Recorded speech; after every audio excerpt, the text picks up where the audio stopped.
चाहिँ बोल 1 एकदम सजिलो छ है। यो सुरुको बोल तीन-तीनवटा नोट्सको बोल हो हैन। सो ग्रुपिङ अफ 3 मा सोच्नुभयो भने सजिलो हुन्छ। सो ता खोता, ता जति राइट ह्यान्डले हान्ने अनि खो जति लेफ्ट ह्यान्डले, अनि यो खो चाहिँ रोक्ने हो सेकेन्ड ह्यान्डमा। सो फर्स्ट तीनटाको ग्रुपिङ यस्तो छ। फेरि एकचोटि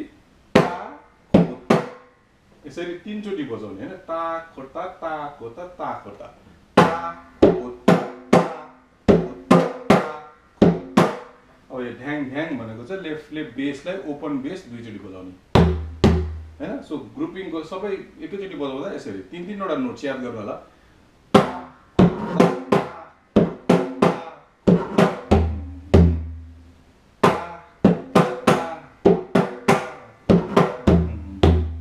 पहिला बिस्तारै प्र्याक्टिस गर्ने अनि पछि स्पिड आफै आउँछ। सो तीनटाको ग्रुपिङ याद गर्नुभयो भने सजिलो हुन्छ।